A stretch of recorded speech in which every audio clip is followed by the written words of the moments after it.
What's up, everybody? Welcome back to the Z-Man Show. Adam and I are going to talk today about this whole next-gen console freaking launch debacle that everything's just all jacked up. Adam, welcome to the show. I mean, can you believe this? Thanks for having me on, Mike. It's a little surreal, honestly, even in the digital age. Just looking back at other console releases that I've gone through in the past, I have never seen anything like this. Consoles going on average, both PS5 and the Xbox Series X and S, 2 to 3 times more than they go for in the store. Bots scooping up in consoles by the thousands at a time. Crazy. So I have some prices here in the background, just showing eBay just within the last couple of days and whatever. I mean, these things are going anywhere from like $1,300, $1,500, $1,700 a piece. And I notice sometimes it doesn't even matter if it's digital or if it's the disc version. I mean, they're just, and people are buying them. They're bidding on these things, Adam. I mean, I understand if you have money and you're just like, my kid's going to have the best, and then, whatever. I mean, it's your money. You get to choose what you do with your money. That's true. But do you realize what you're fueling and the behavior that you're promoting for the future of even future next-gen systems?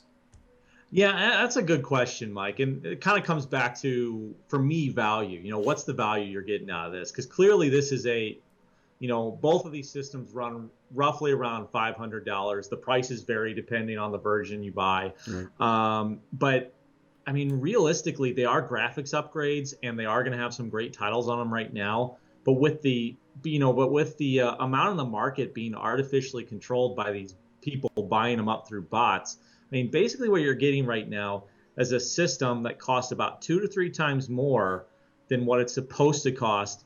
That is basically 90% upgraded graphics tiles from the previous generation. So I'm a little, other than the have to have the best thing, I'm curious what other argument you have for buying it right now today. It really is. And we are both, you've been Nintendo heavy for many years, and you finally kind of poured it into PlayStation around 4, like you told us before, and I've been PlayStation since the beginning. I mean, I was Nintendo for a while, but then went to PlayStation, and I've loved the systems on the way up. I mean, I remember the stories back when I bought my first with the PlayStation 2. I remember it was really, really hard to find. There was only so many units out there. But mind you, we didn't have the day and age of the iPhones and everybody getting on real quick and buying them up off the internet sites or whatever. You had to get the insider information. In fact, a person from our high school named Chris, he worked at a Target, and he told me one of our cross-country meets, he's like, hey man, I know that we're getting a load in, and then if we get there early in the morning and get in line, we'll have access to them. And I'm like, but by the way, it wasn't like he gave it to me on the side. I mean, we had to get there at like 4:30 in the morning. We had to stand out in the freezing cold. It was like January, February or something like. Or it was cold. That's all I remember.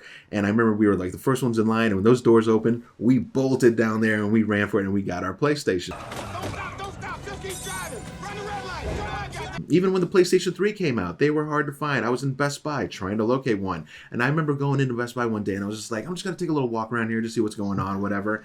And dude, I shit you not, I was walking, and I looked over to my left, and randomly, not even in its right place, was a PlayStation 3, the $600 monstrosity brick just sitting there. And I picked the damn thing up, and I looked at it, and I was just like, should I get this or whatever? And I'm kind of walking around, and I was looking at the launch games, which like every launch, the games pretty much sucked.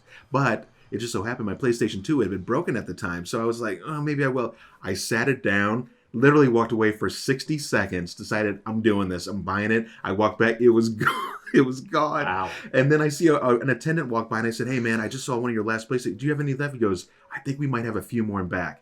He brought me one out, and that in the end was history. And so every launch has always had its issues of availability. There's only so many to be had, and also us making that choice. Are you willing to shell out all that money for this simple purchase, especially when a lot of us have laptops, PCs, and other ways to play our video games? Yeah, and like I said, I've always been kind of more of a 6 months to a year later kind of guy. But you know what? The price usually doesn't drop all that much over the first year anyway. So in years where you can actually find them in the store at market value, I'm not really going to go after somebody for going out and buying one at full price. And not that I would go after someone this year, but like I said, that $1,000 plus price tag that most of them are going for. That's tough. Share with the audience a little bit what you heard about some of these scalpers and some of the ones that have been selling to random people out there and what's been happening to them. So I'll go into a couple things. So first off, yeah, I guess we'll start with what you were saying. So in Toronto, apparently these people that are buying these PlayStations online, these Xboxes, they're going out, they're trying to sell them to people. They're arranging these meeting places and they're getting mugged, basically. Yeah. So, I mean, and that's not what I would condone, but I mean, clearly it's upsetting people and they're deciding to act out about it. You don't have to come and confess. We're looking for you. We gonna find you. We gonna find you. They have a right to be angry, but I still wouldn't condone mugging. So, but even still, it's making people mad. It's making them really mad, especially when you look at the kind of money we're talking about here. So just as a for instance, I came across an article, and I was just showing you, Adam, a little bit about one group who I think scalped almost 3,000 to 3,500 PlayStation 5 units. This is just one group, and I don't know how many people are involved, saying how they have no regrets, how they did it, free marketplace, blah, blah, blah, and that's all well and good. So think about that. If the average unit was around $500, you're talking about maybe a 1.5-ish $1 million investment, and they made money. They probably made almost $2 million or more, just like I said, give or take, off of, like, again, scalping all these. I mean, is that right, and is it fair? It's not about what I want. It's about what's fair. I would say it's probably not right under the principle that it's not adding anything. They're basically getting money for falsely controlling the amount of supply into the market. They're not producing anything. They're just buying something up and selling it to someone else at a higher rate. They are literally nothing but a middleman. Digging into it a little more than that, it's technically against the terms of services of the companies that they're buying from, but it is not illegal. It is in fact legal to do so. So I would argue probably not right, but also not illegal. So can't be prosecuted. Gotcha. So then that just comes down to simple principles and of who you are and what you want to do. I mean, let's face it, we all want to find ways to make money, and maybe these guys should be commended for finding a way to abuse the system, and say, hey, I'm just playing the game that was dealt, I mean, blame the distributors, blame them for not blocking their websites, for not, launching a whole night early. Wal-mart, they didn't even follow PS's guides. They literally, guys, Adam, I'll find it. I'll see if I can find it, put up here. Their picture actually said, think you have to wait till such and such date for the launch? Think again. Come out to our site now. I was just like, F you, you mother. Are you serious? And anyway, it's been everything like this. Now, if someone are like, oh, Mike, you're just butthurt because you didn't get one. Actually, no, I'm not, because I got my PC right here. I've been playing a lot of great games that look so much better, and I'm not usually a PC guy. I mean, hell, a lot of times I'm playing with my PlayStation controller because I can't get down to the WSAD and the mouse. But the point is that I'm able to still play games, and what does it matter when there really aren't that many awesome launch games to begin with? I mean, it could be another 6 months before we see some decent, amazing new games coming out to the systems. And that's an excellent point, Mike. I mean, like you said, 6 months. So to me, I mean, granted, I think this is the first time for a console release that I've seen bot purchases on this scale. And I'm tempted to tell people that unless you just have money laying around and you really don't care if you spend it on this, just wait it out. Wait for the market to correct. Let the impulse buyers get it out of their system, and wait for those games to come out. Continue to enjoy your Xbox One or your PS4, and then 6 months down the road, when the library is increased and more than likely the market's stabilized a little bit, go get one that's available at the store at the right price. Absolutely. Because, I mean, let's face it, we all work for our money. Some work much harder for their money. So that should be even more reason for you to sit there and be like, let me see here. I'm about to spend $1,500 on this PlayStation 5. It'll be awesome because I have one. But what could you have done with that other $1,000? Or even $500? Think how many games you could have bought with that. And that's another thing, too, I want to get into is also some of these specs, too. But when you really put that in perspective, you sit back and you're just like, yeah, but it doesn't matter. I have that. I'd say your thinking's a little warped. But again, if you have that money and you're just willing to spend it out, I mean, I guess more power to you. Congratulations for getting your early 3 times the amount PS5. Clap, clap, clap. But another thing I wanted to also mention too about these systems was very interesting. Like, so it's always been an issue about storage space on these, whether it be the Xbox or even the PlayStation. And luckily, throughout the years, they've found ways to add additional storage through either the USB ports, however so. But the new PlayStation 5, Adam, actually only has, it has a very odd size. It's an 825 gigabyte storage system. And furthermore, I think they said after the operating system and once it's all formatted the way it's supposed to be, because we all know hard drives are never what the actual number is, they actually go down. It's actually only like 650-ish gigs you get to use. I mean, that is not a lot of space.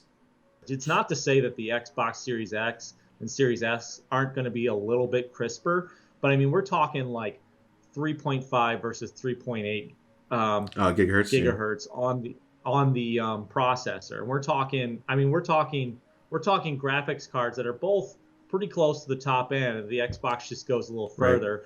Right. And the other thing to keep in mind is for consoles, since it's dedicated hardware, you're not sharing it across as many processes as you would on a personal computer. Yep. So yeah, you're going to get a little bit more out of your Xbox. But like you said, if you've already got all that investment in one system, especially if there ends up being a title difference between Xbox and PS5, and you decide you want the titles on one or the other, I don't know that I'd let that discrepancy guide you one way or another. My purchase. Sure. So as we move through into the Christmas season here, as we're just in the beginning of just get into December, it's going to be a while. I mean, PlayStation has said, I think when their CEO or somebody said, there is not one unit in any shelf space in any store across America.